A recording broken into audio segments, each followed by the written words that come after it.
All right, so welcome everyone. Today's topic is childhood trauma and substance use among the LGBTQ plus community.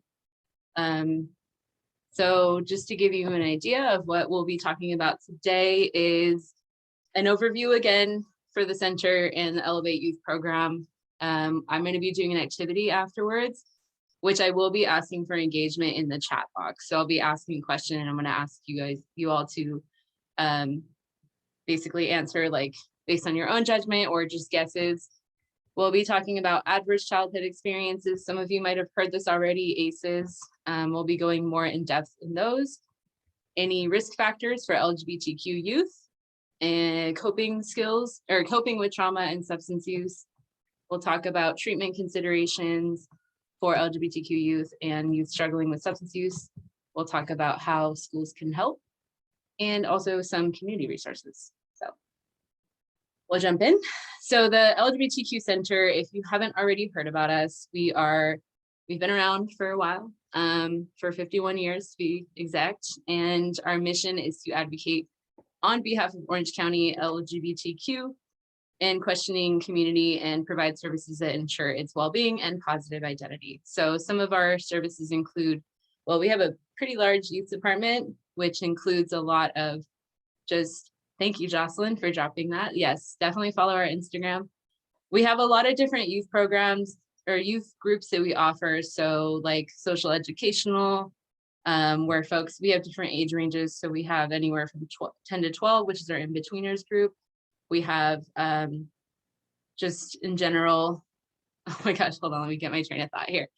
Just in general, like if folks are wanting to be in spaces that are LGBTQ friendly, maybe want to socialize with others, maybe want to be more activists in the community, spreading education, things like that. We have groups like that. We also do mental health groups. So process groups, we have specific for 12 to 17, we have 18 to 26. We also have a group specifically for trans, non-binary, or gender non-conforming folks. And we also do, part of the Elevate program is our trauma-informed mental health counseling that is free on a short-term basis. So we definitely do all that.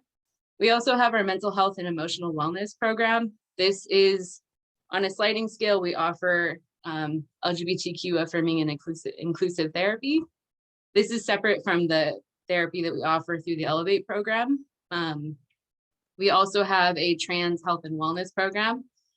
This program is really important. We do include like linkage to care for trans folks who are seeking any like gender affirming surgeries or hormone replacement therapy and things like that. We do have linkage to care so they can find a doctor who is affirming. We also do a trans orientation on a monthly basis. So this includes basically like what mental health is going to look like during their transition. Things to expect during a transition, how to get different resources for that. We do like legal clinic, name change, things like that. So that's all part of our trans health and wellness program.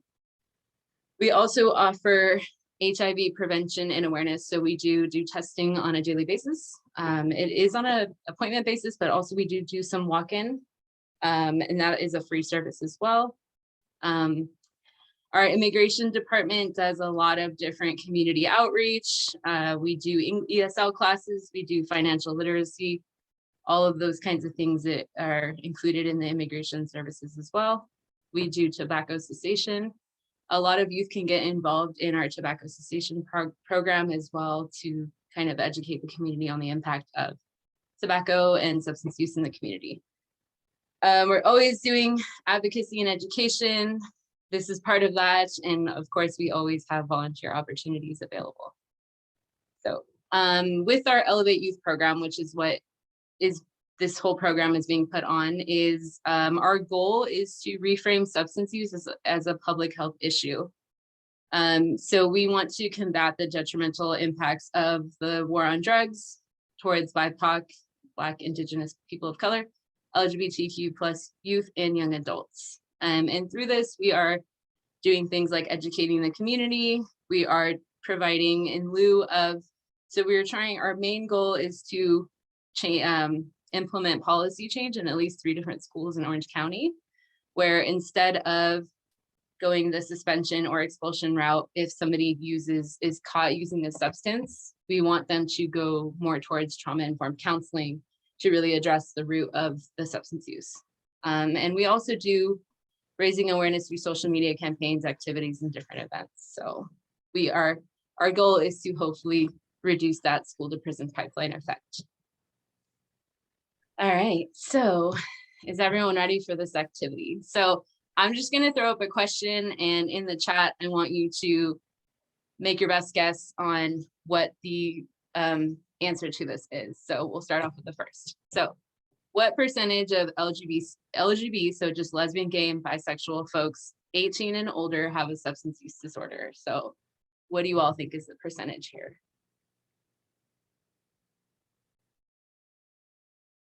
There's no wrong answer. It's just a guess. What percentage? We got 75, we got 25, 30, 40, 35, 35. Yeah, so it's actually, well, oops, hold on. 16.5%, which is approximately 2.1 million LGBT folks 18 and older that have a substance use disorder. Next question, what percentage of LGBT folks over 18 have a mental illness? So this is specifically excluding trans folks, which we'll talk about that as well. What do you all think here? 30%, 40, yeah, 35%, 10%, 30%. So the answer is 44.1%. So it's approximately 5.7 million LGBT folks over 18 that struggle with mental illness. What percent of LGBT, that's hard to say, folks have both mental illness and substance use disorder? So this is both of those combined. What do you all think? 20%, 10%, 25, 20, and 12? Yeah, pretty close. So we have 11.9% have a comorbid disorder, which means it's mental illness and substance use, which is probably going to look a lot like depression and anxiety in addition to a substance use disorder. What percentage do gay and transgender folks use tobacco compared to heterosexual folks? 10%? 40%? 45%? We got to shoot a lot higher than that. So it's actually 200% of gay and transgender folks use tobacco compared to heterosexual folks. A very, very high percentage. What percent of the LGBTQ plus community have moderate to severe alcohol dependency? Yes, definitely a jaw dropper. 20, 50, 50, 40. Yeah. So this is just specifically to moderate to severe alcohol dependency is 20 to 25%. There isn't like a specific age on this one. I didn't quite get that information. Next question is, what percentage of LGBT folks over 18 use marijuana? 25%, 40, 30, 45, 55. Yeah, pretty close to that is 37.6%. So that's 4.9 million compared to the overall, which is 16.2. So it's nearly half. Well, it is half. Half as much, I should say. Continued. How many times more likely are LGBTQ folks to use amphetamines? What do you all think? 3%, 35%, getting closer to 20%. So 3 times, yeah, so it's 12.2 times more likely are LGBTQ folks to use amphetamines than their heterosexual counterparts. How many times more likely are LGBTQ plus folks to use heroin than heterosexual folks?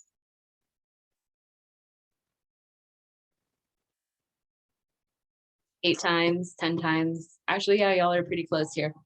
9.5 times more likely to use. What percent, there's 2 more questions. What percent of LGBT folks 18 and over use cocaine? 25%. Yeah. This is a smaller number. It is still a large number though. It's 2.5%, so it's 220,000 compared to 0.7% of the overall US population. So this percentage is small already, but this one's like a lot bigger. Last question. What percent of the LGBT population abuses opioids? 12%? 15, 5, 30, yeah, pretty close. It's 9%.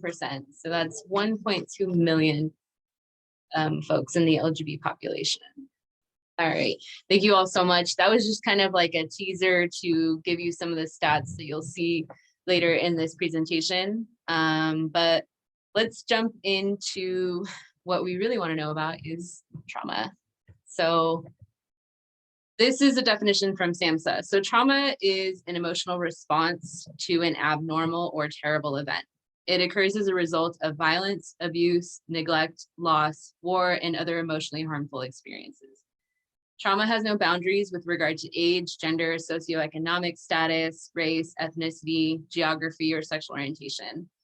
Folks who don't process their trauma are at an increased risk of developing mental and substance use disorders, as well as chronic physical diseases. So this is the part that we're really diving into today, is talking about like, what are the effects of never processing any of that trauma, or what are the effects of continually living in these states of traumatic experiences, which is what a lot of LGBTQ plus folks face on a daily basis. The other thing about trauma is that it's important to realize that, like, based on people's upbringing and their experiences, they're going to have a different type of threshold for traumatic experiences. So something that might be traumatic to me might not be traumatic to somebody else. And that's really important to recognize, because we don't want to compare people's traumas. So let's see. So in 1995 to 1997, Kaiser Permanente did a study on more than 17,000 people receiving physical exams. And what they found was, and this is in the ages of 0 to 17, what they found were that a lot of the folks were experiencing a lot of adverse childhood experiences, which is what ACEs is. And these included child abuse with regards to sexual, physical, emotional abuse, neglect in the form of emotional or physical neglect. There was folks or children who had a family member or somebody in the home who struggled with mental illness, depression, or had a suicidal person in the home. It also identified addiction, so having a person in the family who is addicted to drugs or alcohol or anything like any other substance. It also included caregivers, so witnessing domestic violence against a caregiver, having a loss of a parent to death, abandonment, or divorce, and incarceration of a family member for a crime. So these are just like the main targets towards that adverse childhood experience they were identifying and looking for. So these are what we want to look for. This is like a basis for what that childhood trauma looks like. So observing these different areas. Oh my gosh, I can't find my mouse. Okay, I have a double screen today. Let's see. Okay, so according to data collected from the CDC on 144,000 adults across 25 states between 2015 and 2017, is that 61% of folks reported experiencing at least one type of ACE. So going back to, sorry. People experience at least one of these here. What they also found was that 16% reported experiencing 4 or more of these types of adverse childhood experiences. So if we look back, it's easy to see, at least nowadays, a lot of us can recognize that a lot of folks have gone through, like, divorce, domestic violence, substance use in the family, child abuse, things like that. So just wanted to give you all some numbers for what that looks like for the average adults. It doesn't specify LGBTQ. So some groups are more likely to experience adverse childhood experiences, which include Black, Hispanic, and Latino or multiracial folks, folks with less than a high school education. So these are particularly at-risk groups. Folks making less than $15,000 a year, folks who are unemployed or unable to work, and LGBTQ plus folks are especially at risk. So later on, the CDC expanded to include systemic issues. So when we think systemic issues, we think of like, well, how is the environment affecting people as well? So not just like what's going on within their home. So they identified systemic trauma, which includes racism, systemic oppression, microaggressions, and stereotypes. We'll go more in depth with these two. They also identified poverty. So how does that look multi-generationally as well? So it's really hard to get out of poverty if you're kind of going, every generation is getting hit by poverty and things like that. And the lack of resources. They also identified exposure to community violence. So where do you live? Are you experiencing traumatic things within your neighborhood and things like that? They also include LGBTQ and BIPOC folks, especially being at risk for violence. And of course, a really punitive school discipline contributing to the school to prison pipeline as well. And I did include this little bit at the bottom. So in addition to the stats regarding like how many folks are on average experiencing adverse childhood experiences, LGBTQ folks are 2 times as likely to experience adverse childhood experiences. All right, moving along. So what are some short-term and long-term effects of trauma? So we know that neurodevelopment could be disrupted if trauma is not processed. It could lead to impaired cognitive functioning. It could lead to impaired ability to cope with negative or disruptive emotions. Like if you're not being modeled if they're not being modeled that from their parents or other generations, like that just gets carried down. Development of unhealthy and maladaptive coping mechanisms, which includes, like substance use and things like that, needing to numb out, needing to deal with the trauma that's going on in the home in some way or another. Increased risk of substance use, increased risk of self-harm or suicidal behaviors from a 2 to 5-fold. There's increased risk of disease, disability, or social problems, and of course, premature mortality or early death. So these are just some of the short-term and long-term effects that you'll see when ACEs are not addressed. So the consequences of this can be, like we mentioned before, it could be passed down from one generation to the next. When folks don't address it, they lack those protective skills. So like, let's say you think of the typical like cycle breaker in a family. If somebody grew up in a household with domestic violence, they become a cycle breaker by processing all of that and not leading to the next generation of experiencing the same thing. Being a cycle breaker can be one of the most difficult things you can do because you're dealt with like a lack of support from people, learning how to create your own coping skills and learning how to not project those types of things onto the next generation as well. Let's see. When families experience historical and systemic racism or living in poverty for generations, the effects of ACEs can add up over time. Right. Moving along. So let's look specifically at LGBTQ youth and trauma. So GLSEN is a great organization if you haven't already heard of them. They are constantly doing surveys to gather information on the experiences of LGBTQ folks. And in 2018, they did a school climate survey. So this is going to look at the experiences of LGBTQ folks in a school setting. So we think of not only are they experiencing adverse childhood experiences in the school and at home, but now they're experiencing it outside of the home. And 59.5% of youth reported feeling unsafe at school due to their sexual orientation. 44.6% felt unsafe due to their gender expression. Nearly 6 in 10 LGBTQ students were sexually harassed at school in the past year. 9.3% of LGBT folks, teens, compared to 3.9% of the national youth average met criteria for PTSD in the last 12 months. 34.6% of transgender youth compared to 9.1% of cis female youth and 5.5% of cis male youth report attempting suicide.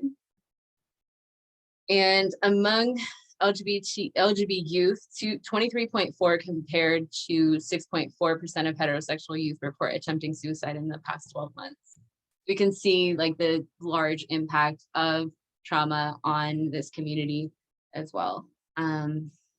There's also, in addition to that, more than half of LGBTQ students heard homophobic remarks from school staff, and 2/3 had heard negative remarks from staff and students about their gender expression.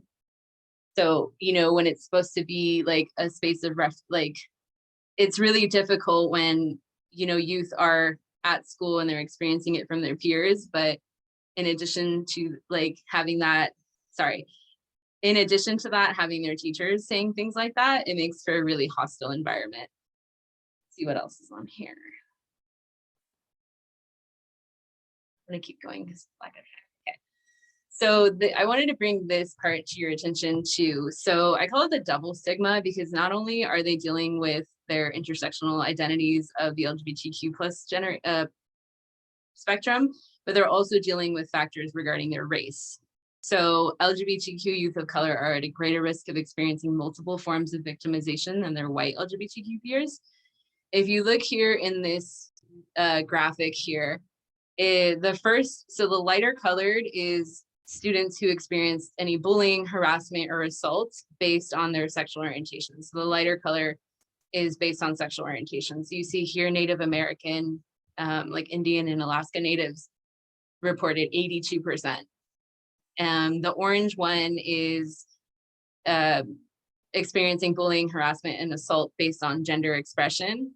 And the dark blue is based on race and ethnicity. So you can see all around Native American, Indian, and Alaska Native LGBTQ students are more likely than all of the rest to experience a very unsafe and hostile environment at school. So I just wanted to kind of show you some of the impacts here. But if you notice, like almost all, like it's like way farther from white folks and things like that.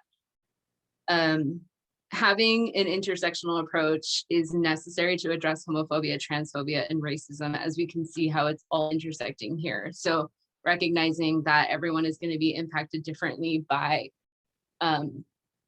just microaggressions, racism, sexism, homophobia, things like that. Also something to keep in mind when we're looking at trauma. This is just like a cute little graphic. I like it. But if we think about it, so there's 4.5% of the US is LGBTQ. This is probably a very skewed number, well, most likely a very skewed number. There's probably a lot more than that in the US, but you know, we can't always express it that way.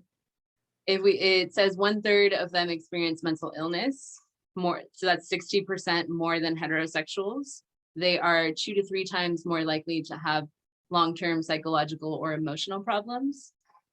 They're regularly facing prejudice, harassment, and discrimination, which then cause serious issues within the LGBTQ plus community. So you see the numbers all the time, transgender folks attempting suicide 9 times more than the entire US population. LGBTQ adults are 56% more likely to develop alcohol use disorder, and they're also more likely to develop 3 times more likely to develop any other substance use disorder. So very, very big impact here. Let me see. Okay, so here's some stats that you might have heard already in our little activity that we did in the beginning. Oops, sorry. See what I did there, okay. The double screen is very confusing. So we have LGBTQ folks abusing substances at 20 to 30% compared to 9% of the general population. I might breeze, I'm going to show you all these, but I might breeze through them pretty quickly because we already kind of went through some of these. I know we did definitely talk about trans folks having higher rates of depression and suicidal thoughts than their cisgender folks, increasing their risk of substance use. So having that type of, you know, already mental illness increases their chance of wanting to harm themselves in more extreme ways. A lot of times it's like, seems like that is the only escape from the harassment, prejudices, and microaggressions that they face, especially if they are already having a hostile environment in their home as well as in their school environment. Yeah, I think we kind of did already go through all of these, so I'm going to skip that. Here you have some of the common mental disorders that you're going to see among the LGBTQ+ population. So you have depression. So transgender youth have 4 times the risk of depression than cisgender folks. 62% of LGBTQ youth reported symptoms of major depressive disorder, and 2 in 3 transgender and non-binary youth report symptoms of major depressive disorder. To give you kind of like an idea on like what depression might look like for folks is not always like, I can't get out of bed. There's definitely some high functioning depression, but you're going to see things like suicidal thoughts. You're going to see things like lack of ability to concentrate.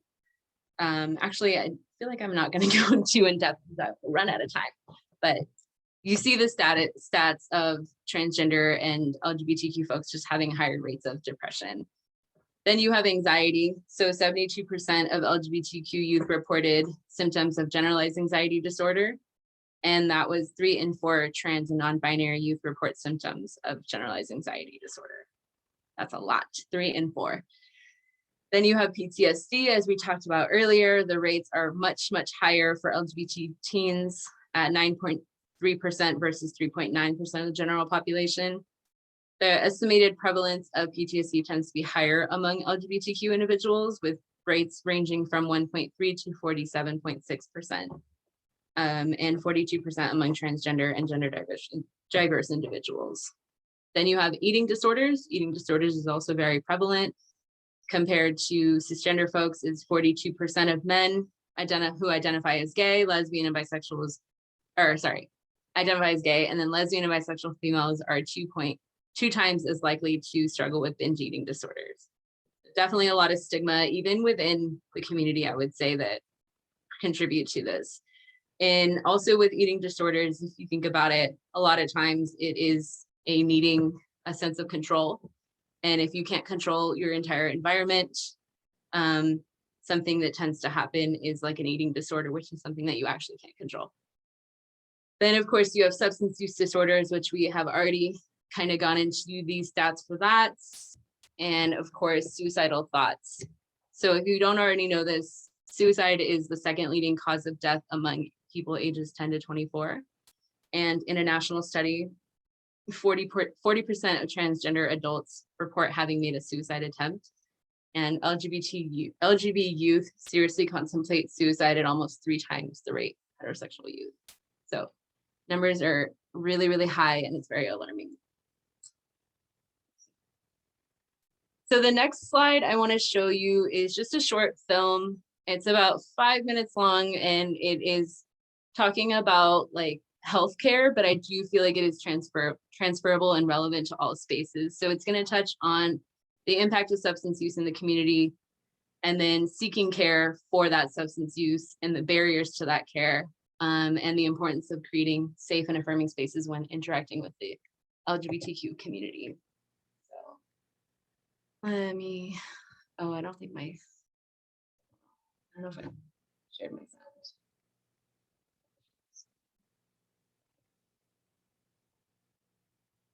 I apologize if it's loud and it scares anyone. It's going to jump right in.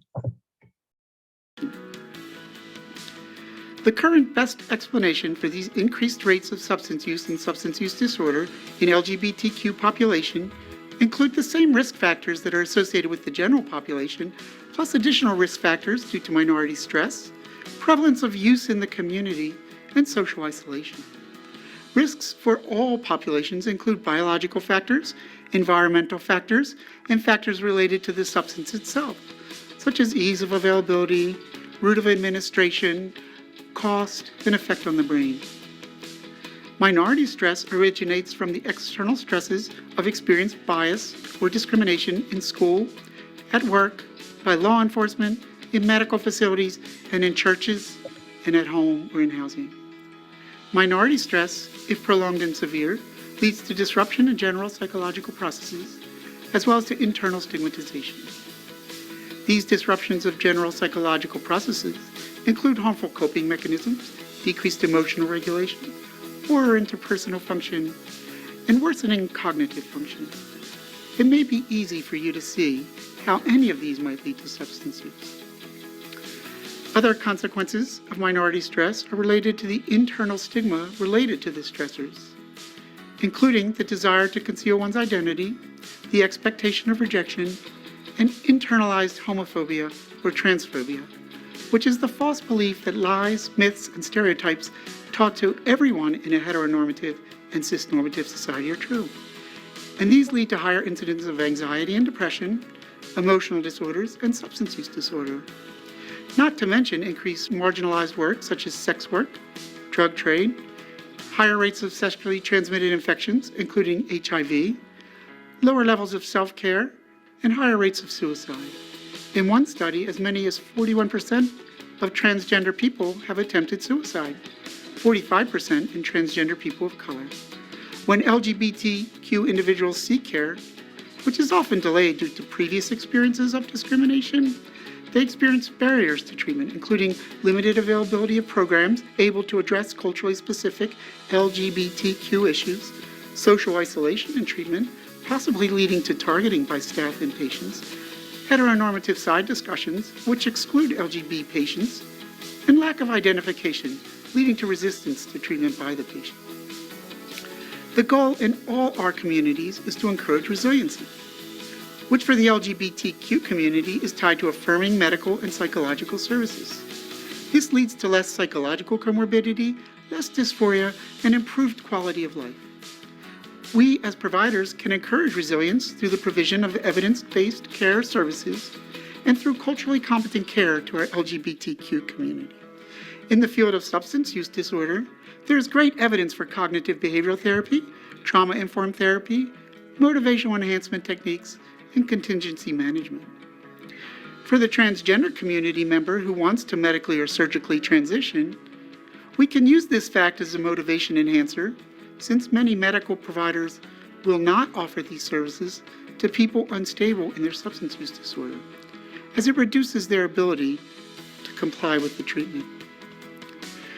We can improve LGBTQ-specific culturally competent care by creating safe and inclusive spaces through the use of things like a rainbow flag sticker or safe space sticker in a place a new patient can see upon presentation. This can be subtle, but they will almost certainly notice it, even if other patients don't.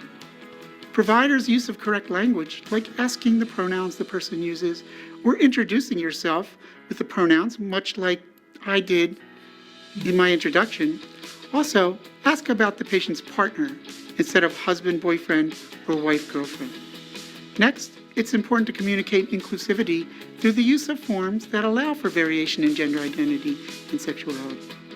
It is important that we don't tolerate microaggressions by calling out infractions as soon as one is made aware of them.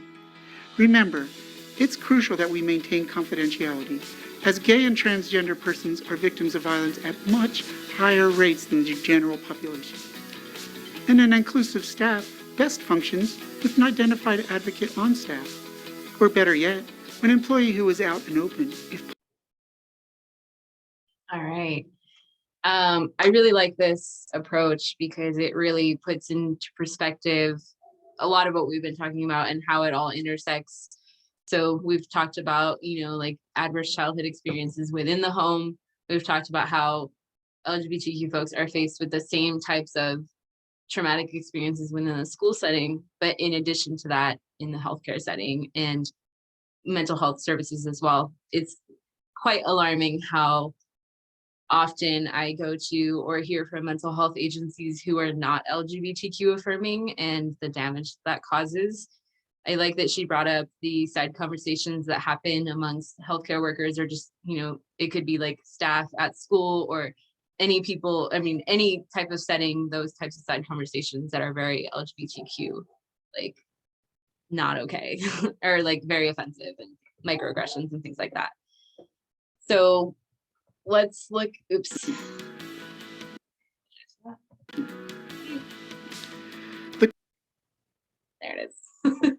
Okay, so let's look at some risk factors. She did talk about some as well, but I'm going to go a little bit more in depth with risk factors here.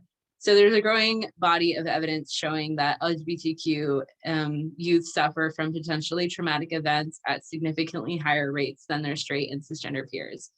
So these can include parental rejection, bullying, physical and sexual harassment, and hate crimes. LGBTQ plus youth experience a wide array of health disparities, such as increased rates of anxiety, depression, suicidal ideation and attempts, drug and alcohol misuse, sexually transmitted diseases and infections, as she very much did a good job of explaining how that might all intersect in it as well, homelessness, PTSD, and the like, and other mental health disorders that we covered before. So if we think about it, LGBTQ folks, as they're coping with stigma, harassment, and even rejection by their families, they're more likely to use alcohol or substances or anything like that to cope with it. A lot of folks talk about numbing out and not really thinking about the negative consequences of like potentially getting addicted to those things, or like the damage that it does to your body overall. Teens and young adults are more likely to use drugs and alcohol if parents and other adults react negatively when learning about a young person's LGBTQ identity. For most LGBTQ teens, LGBTQ friends are a crucial source of support, so finding that chosen family. However, in some cases, this also could mean connecting with peers who are more likely to use drugs or alcohol. LGBTQ youth are especially at risk for being ostracized by family, caregivers, loved ones, which often lead to youth running away from home or being kicked out. And once they become unhoused, they're at an extreme risk for developing substance use or any other risky behaviors like sex work and things like that, or suicidal behaviors. So we think about it, microaggressions from family members could include things like microaggressions could stem from like cultural beliefs and religious beliefs. For example, LGBTQ being a sin. So having that contributes to that internalized homophobia or transphobia. Families also might feel embarrassed or ashamed from having a child who falls under the LGBTQ spectrum. And some parents are not very good at hiding that from their children. So their children feeling that sense of shame from their family.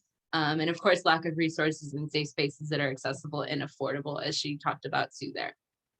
Some students are commonly in the school setting. Some students are commonly restricted from expressing their gender identity or sexual orientation freely at school. And this could include getting disciplined for showing public displays of affection with their partners.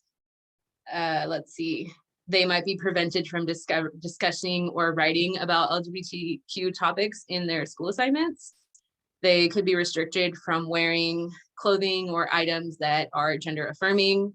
They might be prohibited from bringing a date of the same gender to a school dance, or being disciplined unfairly simply because they're LGBTQ. Schools often enforce adherence to traditional gender norms as well. So not being able to, being prevented from being able to use the bathroom that's in alignment with their gender identity or locker rooms. They also might be prevented from using their chosen name or pronouns, which is not actually legal. And being prevented from wearing or being told that the clothing that they're wearing is inappropriate because it's in alignment with their gender. So you could see a lot of the risk factors for developing substance use or feeling the need to numb out or cope in some maladaptive way. Let's see.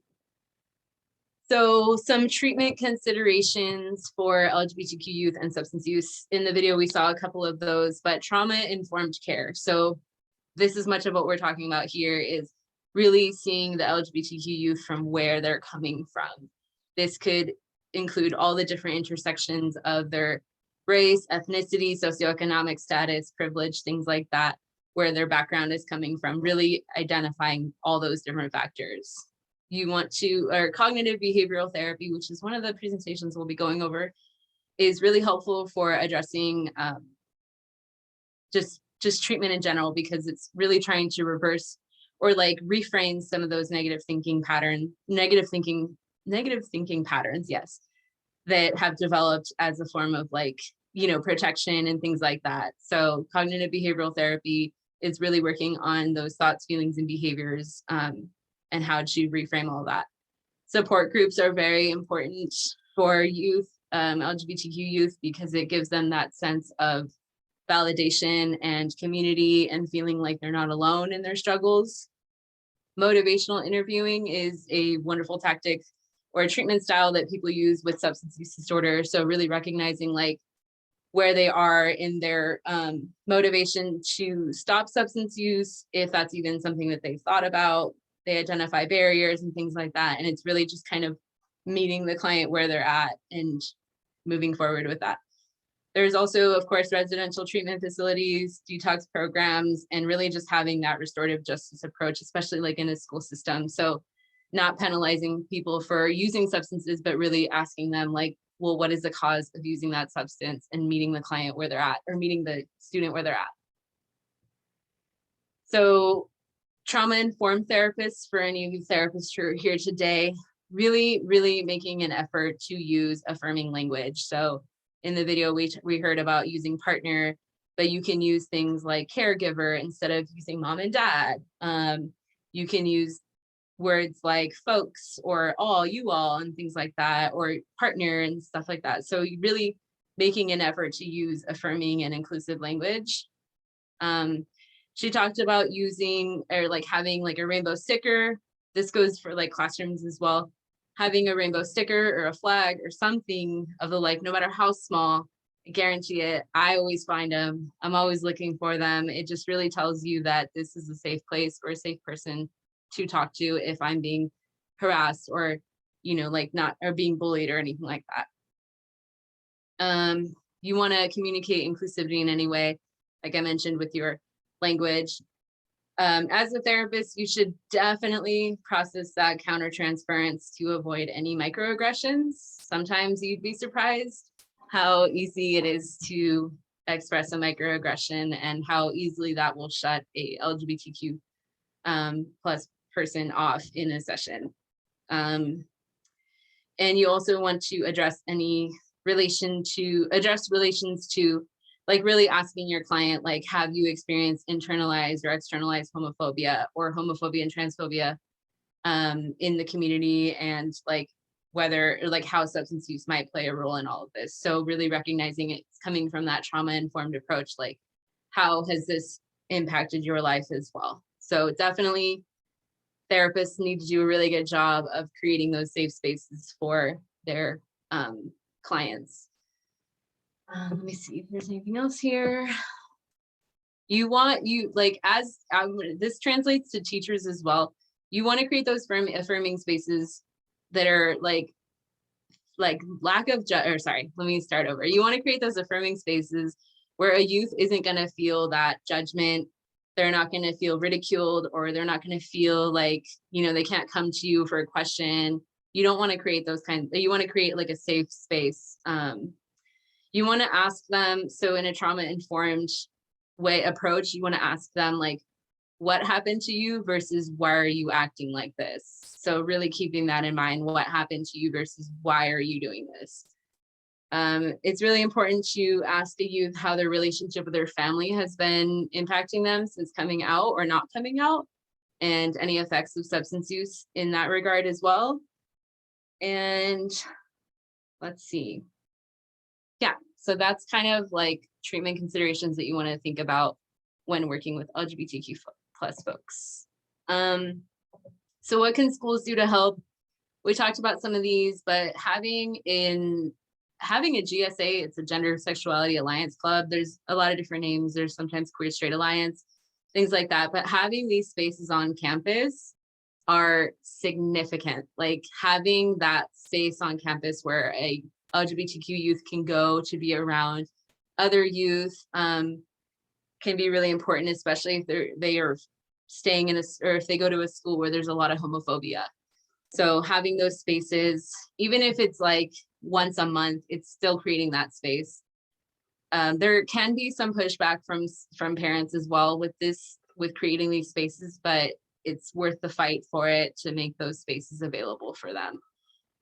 Using LGBTQ and gender affirming language in the classroom. So addressing your students as humans, or hey y'all, like folks, things like that. Always just try to aim for that gender neutral language. Hey guys is something you want to stay away from because it is still very gendered. Educators and professionals, there's always safe space trainings out there, which we highly encourage. Then that you can get like a little like sign or something that says this is a safe space. Normalizing and encouraging mental health services. So recognizing that like you can provide support to a certain extent, but also recognizing that like maybe this student could use additional help and I'm not somebody who can do that for them. So strongly encouraging mental health services, educating yourself about substance use, how to recognize it, how to approach it, you know, like definitely don't ask them straight up. You want to kind of be more like trauma informed about it. Educators and professionals need to address any bias and any bullying. So calling, maybe this might look like calling out other educators and professionals at schools for their inappropriate like microaggressions and things like that. Educating about LGBTQ and gender issues and content. So using content that is very inclusive in your material as well can be very helpful. Increasing visibility of LGBTQ and gender identities on campus. So if you can like put a little pin, an ally pin, anything like that that can show like you are supportive, or just, you know, using pronouns in the names like we had talked about in our Zoom calls and things like that. So also supporting LGBT youth directly. So being that ally, offering those safe spaces, and definitely having that restorative justice approach. So moving people towards mental health services and things like that. So the last slide I have for you all are just some resources. These are substance use resources that are LGBTQ affirming in, I think, Orange County. Yeah, this should be Orange County. So All Treatment, Addiction Center, the Recovery Village, OC Alcoholics Anonymous. You can find a meeting that's specifically LGBTQ, Southern California Region Narcotics Anonymous, Trevor Project, or It Gets Better Project is always a great resource, Trevor Project, and of course, GLSEN to find more information there. So with that, that wraps up our presentation for today. And I made it on time. That's awesome. So I'm going to be dropping this link here for the post survey, if you all could fill it out, or if you are interested in doing that. Let me see, where's my chat box? Here it is. And if anybody has any questions, I'm happy to answer at this point. And yeah, so yes, thank you all so much. I think I was able to talk slower this time, so maybe it was more digestible. That's my goal. But thank you all for being here tonight. Hopefully you learned a thing or two about childhood trauma and how that creates, how that creates more risk for developing substance use disorders, and how we can do a better job of helping LGBTQ youth out. So every little interaction, if you think about it, can make an impact on somebody's life. So making that effort as the adult, as a professional, can really help out some youth. So thank you all for the messages here. Do you know of any safe space trainings? I'm a counselor at a private school, and getting the message across about the need for the space is not going well. At the moment, I don't know of any, but what I can do is I can look into some of these. I can look into seeing if there's any places that offer that. I will also say that the LGBTQ Center can provide a presentation for school staff to learn how to be more inclusive. So if that's also an option, or that's also an option that we can do. Let me write that down. I'm gonna actually stop this recording.